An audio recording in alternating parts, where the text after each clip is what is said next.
नमस्कार विद्यार्थ्यांनो, स्वागत आहे तुम्हा सगळ्यांचं सपनाच होमस्कूलिंग या युट्यूब चॅनलमध्ये।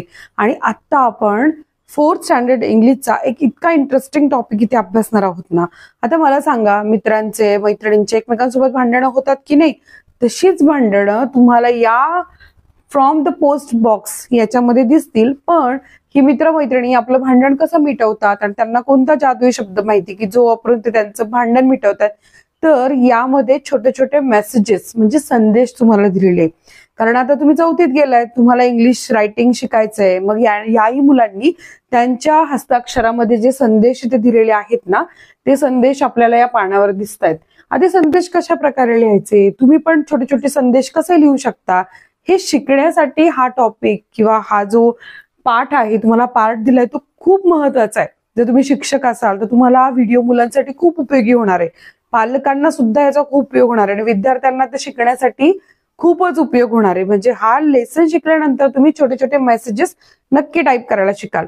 आता मला सांगा, ह्याच्यावरती बघा, सुरुवातीला तुम्हाला दिसतंय यांनी काय लिहिलंय आपण ते बघूयात। इथे ते म्हणतायत की read the following and write your own messages, म्हणजे तुम्ही हे खाली वाचा आणि स्वतःचे मेसेजेस इथे लिहायला शिका। मग मी काय केलंय, तुमच्यासाठी ना सगळ्यात शेवटी या लेसनच्या शेवटी छोटे छोटे मेसेजेस लिहून दिलेत, म्हणजे तुमच्या लक्षात येईल की नेमका कसा मेसेज लिहायचा। तर या मेसेज मध्ये काय काय बघूया संदेश मध्ये।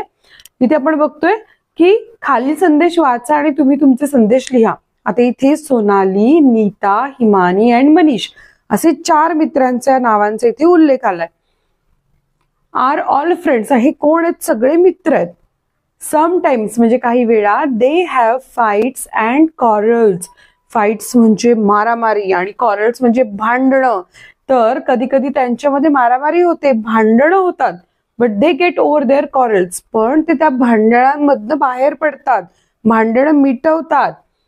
दॅट इज बिकॉज, त्याचं कारण काय? They know a magic word, कारण त्यांना एक जादुई शब्द माहितीये। You can read it in Sonali's letter to Neeta, can you find it? म्हणजे सोनालीने जे नीताला पत्र लिहिले त्याच्यामध्ये तो जादुई शब्द आहे बरं का, आणि तुम्हाला तो शब्द शोधता येईल का? आता तुमच्यापैकी काहींना प्रश्न पडेल, वरती तर म्हटलंय मेसेजेस आणि खाली म्हणतात लेटर, म्हणजे नेमका काय प्रकारे? ते छोटंसं पत्र, छोटासा मेसेज त्यांनी सारख्याच स्वरूपात धरलाय। आता मेसेज लिहिताना काय करायचं असतं, तर सगळ्यात पहिलं मेसेज जेव्हा आपण लिहितो तेव्हा त्या मेसेज वरती इथे ज्याला आपण मेसेज लिहितोय त्याचं नाव लिहितात आणि पत्रालाही असंच करतात, डिअर। डिअर का? कारण आपल्यासाठी खूप प्रिय आहे ना ती मित्र किंवा मैत्रीण, म्हणून डिअरने सुरुवात केली आहे। Dear Himani, please come over to my house on Sunday, म्हणजे प्लीज हिमानी माझ्या घरी ये आणि रविवारी माझ्या घरी ये। We will play and have a fun, lot of fun, ती म्हणते की आपण खूप खूप मज्जा करू। सोनाली, हे कोणी लिहिलंय पत्र? हा मेसेज कोणी लिहिलंय? सोनालीने लिहिलंय। कोणाला लिहिलंय? हिमानीला। आपल्याला मॅजिक वर्ड भेटलाय का? नाही भेटलाय। आता आपण मनीषच्या पत्रात बघूयात बरं का। Dear Manish, please come to my house. Manish, कोण म्हणते? सोनाली म्हणते की डिअर मनीष माझ्या घरी ये ना ऑन संडे, माझ्या रविवारी माझ्या घरी ये। We will play and have a lot of fun, म्हणजे सोनालीने एकाच वेळी हिमानीला पण पत्र लिहिले आणि मनीषला पण पत्र लिहिले। नीता काय म्हणतीये? कोणी लिहिलंय? नीताने पत्र लिहिले। कोणाला लिहिलंय? सोनालीला लिहिले। मी तुझ्यावर खूप चिडली, मी तुझ्याशी काय बोलणार नाहीये। मग आता नीता काय म्हणतीये बघा, इथे सोनाने रिप्लाय दिलाय नीताला। सोना म्हणतीये, dear Nita, why are you angry, तू का चिडलीस माझ्यावर? Please write and tell me, लिहून पाठव बरं मला, तू का चिडलीस माझ्यावर?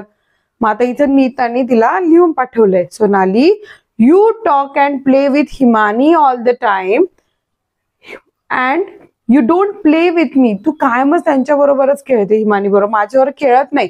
मग ती चिडली असं नीताने कारण सांगितलंय। मग आता इथे सोनाली काय म्हणते बघा, dear Neeta, I am very sorry, म्हणजे आपल्याला मॅजिक वर्ड भेटलाय का?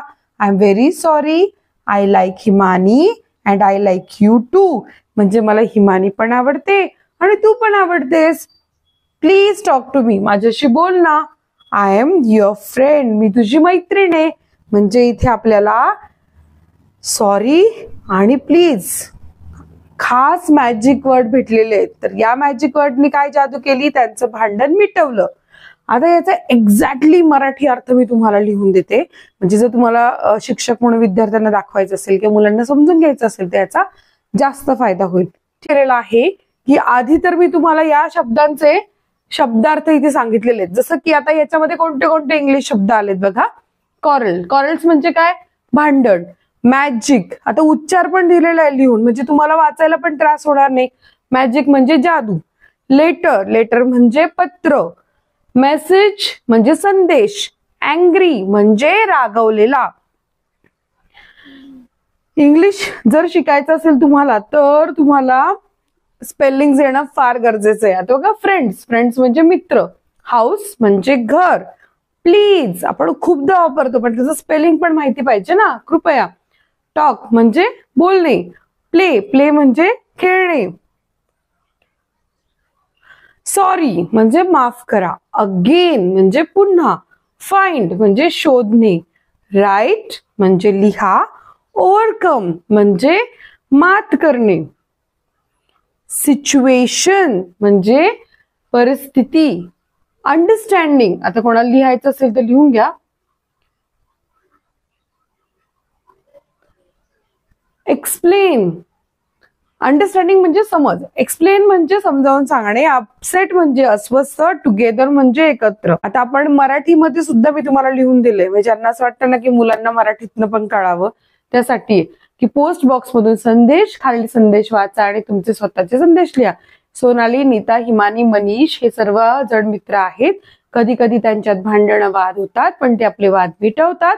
असे का होते? कारण त्यांना एक जादुई शब्द माहित आहे आणि हा जादुई शब्द तुम्हाला सोनालीच्या नीताला लिहिलेल्या पत्रात दिसेल. तुम्ही तो शोधू शकता. जसं आता तो इंग्लिश जे त्यांनी लिहिलं होतं ना आपण तसं त्याला मराठी ट्रान्सलेट केलंय. हिमानी सोनालीला काय म्हणते, प्रिय हिमानी, कृपया रविवारी माझ्या घरी आपण खेळू, भरपूर मजा करू. मग सोनाली मनीषसाठी संदेश आहे, तू कृपया माझ्या घरी आपण खेळू, मजा करू. मग सोनाली नीताचा रागवलेला संदेश आहे, सोनाली मी तुझ्यावर खूप रागवली कारण मी तुझ्याशी बोलणार नाही. नीता. मग सोनालीचं उत्तर काय येतं, प्रिय नीता, तू माझ्यावर का रागवलीयस, कृपया लिहून सांग. सोनाली. मग नीताचं उत्तर येतं, सोनाली तू नेहमी हिमानी सोबत खेळते पण याशी खेळतच नाही. मग नीता म्हणते सोनालीला, प्रिय नीता, मला खूप वाईट वाटतं. मी हिमानीला आवडते पण तूही मला आवडतेस. कृपया माझ्याशी बोल, मी तुझी मैत्रीण आहे. सोनाली.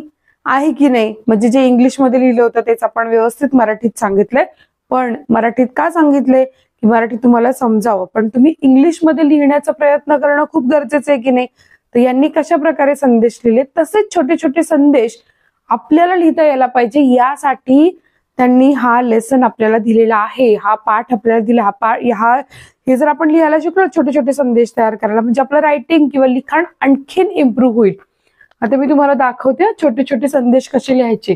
आता डिअर राहुल, आता आपल्याला कोणाला तरी म्हणायचं, I am very sorry, I was upset, मी नाराज आहे, काल नाराज होतो, please talk to me, let's be friends again. म्हणजे माझं चुकलं, सॉरी बोलतो तो की काल मी अपसेट होतो पण आता आपण परत बोलूयात. समीर. अशा प्रकारे जेव्हा तुम्ही एखाद्याला लिहिता ना पत्र किंवा संदेश, त्याचं नाव वरती लिहायचं असतं आणि ज्याने लिहिलंय त्याचं नाव खाली लिहायचं असतं. आलं का लक्षात?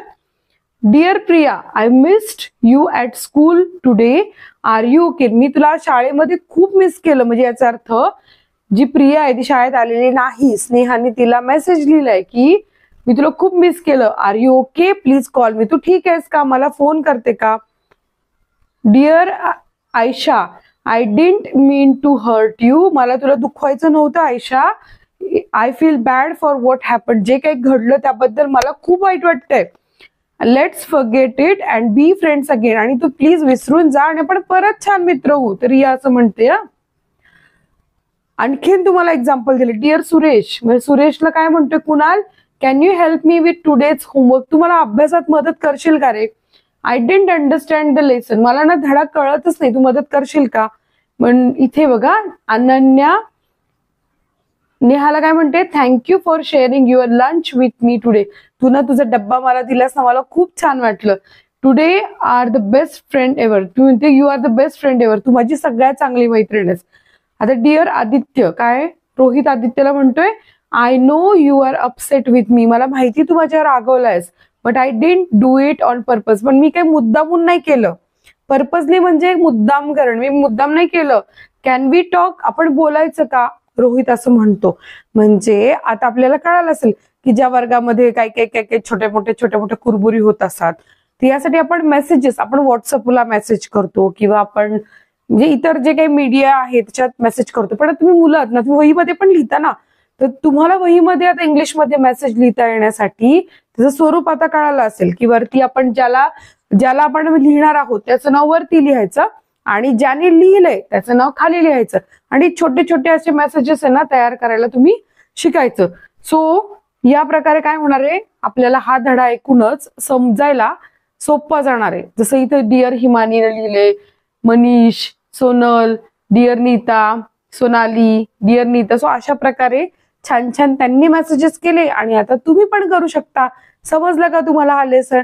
आणि हा लेसन जर समजला असेल, हा टॉपिक जर समजला असेल ना, तर मला नक्की कमेंट करून सांगाल का? मला खूप आवडेल तुम्हाला असं छान छान छोट्या छोट्या इंग्लिशच्या गोष्टी शिकवायला, ज्याच्यामुळे तुमचं रायटिंग म्हणजे लिखाणाचं कौशल्य पण वाढेल आणि इंग्लिश पण जास्त चांगलं शिकायला मिळेल, हो की नाही? मग चला भेटूयात आपण पुढच्या व्हिडिओमध्ये. तुम्ही हा व्हिडिओ बघितला त्याबद्दल थँक्यू.